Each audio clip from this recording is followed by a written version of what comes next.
অনেক সাধনার পরে এইরকম একটা খুশির দিন আমরা আমাদের জীবনে পেয়েছি। তাই ভাবলাম এই আনন্দের মুহূর্তগুলোকে আমি আপনাদের সাথেও শেয়ার করি। ১ম বারের মতো মাসি হলাম।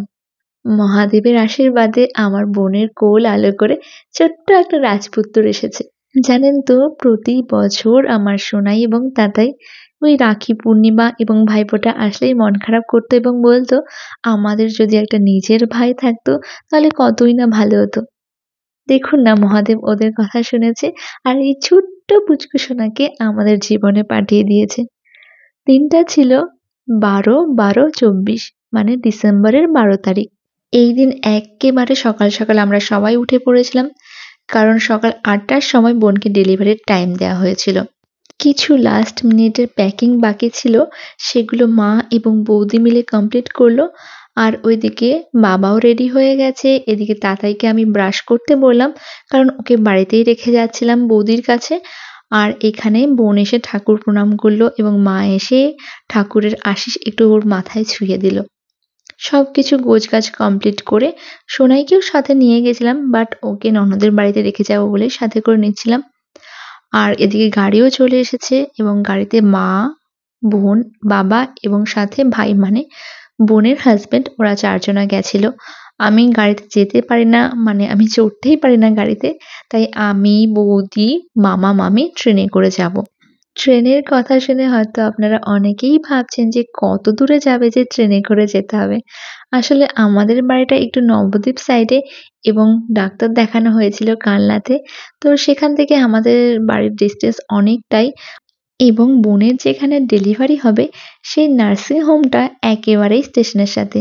তাই আমার মনে হলো ট্রেনে যাওয়াটাই অনেকটাই সহজ এবং সুবিধার হবে। তো ওরা সবাই তো গাড়িতে প্রায় চড়ে পড়লো এবং বাবাও রেডি।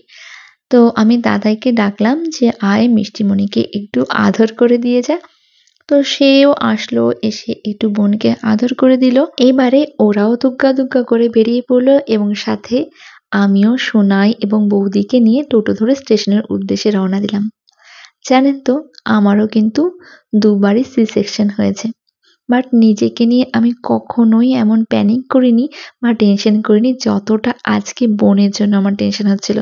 ও ছোটবেলা থেকেই অনেক আদরে মানুষ হয়েছে, বলতে পারেন একটু আতুশি।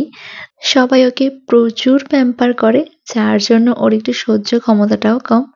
তাই আর কি বেশি একটু টেনশন হচ্ছিল। তো এখানে আমাদের ট্রেন চলে এসেছে এবং ট্রেনে চড়ে আমরা কালনা স্টেশন পৌঁছেও গেলাম এবং কালনা স্টেশনে গিয়ে আমি খুব মিষ্টি একটা দৃশ্য ক্যাপচার করতে পেরেছিলাম।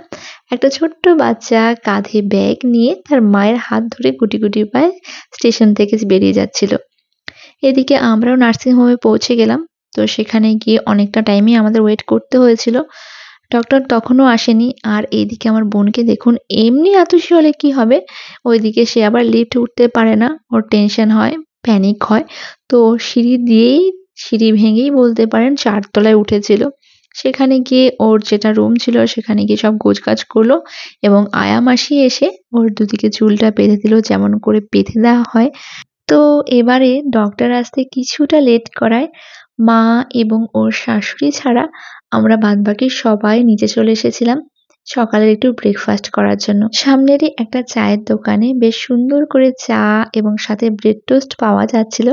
তো সেখানেই আমরা গেলাম এবং সবাই মিলে ভাগাভাগি করে চা এবং ব্রেড টোস্ট খেলাম।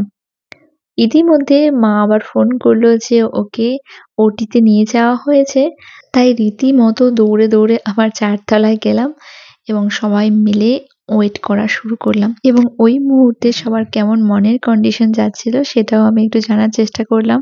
একদম ১ম এ ছেলের বাবা কেমন ফিল করছিল সেটাই জানার চেষ্টা করলাম।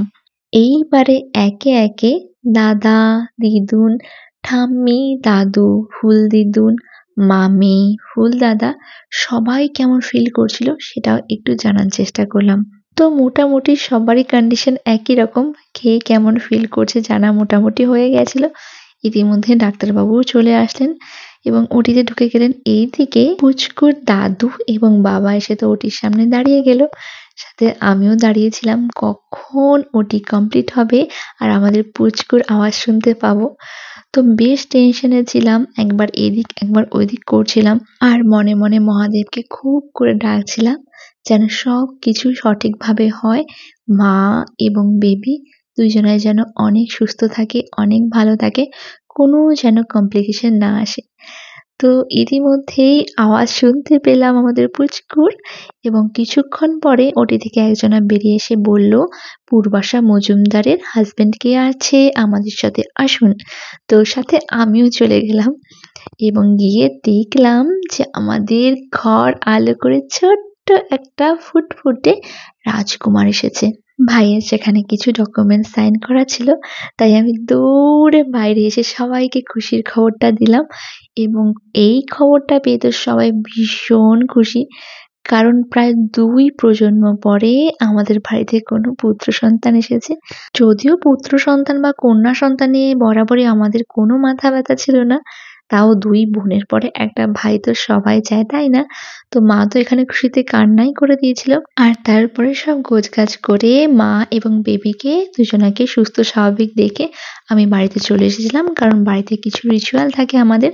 সন্ধ্যাবেলা সবাই পাড়ার মহিলারা আসে, উলু দেয়। কারণ আমাদের মধ্যে রিচুয়াল রয়েছে সন্তান হওয়ার পরেই বাড়িতে চোকার দিতে হয়, মানে উলু দিতে হয় এবং সবাইকে মিষ্টিমুখ করাতে হয়। এবং সবশেষে আরো একটা কথা আমি না বলেই পারছি না। অনেকেই বলেছিলেন ছেলে হওয়াতে আমার বাবার সোনার চেন দিয়ে মুখ দেখেছে, এমনটা কিন্তু নয়। আমার ২ মেয়ের বেলাতেও কিন্তু আমার বাবা একই রকমভাবে সোনার চেন দিয়েই ওদের মুখ দেখিয়েছিল। তাই প্লিজ এরকম ধরনের ভুল ধারণা একেবারেই রাখবেন না। শুধু আশীর্বাদ করবেন আমাদের এই ছোট্ট সোনাটা যেন অনেক ভালো থাকে, অনেক সুস্থ থাকে এবং খুব বড় মনের একজন মানুষ হতে পারে।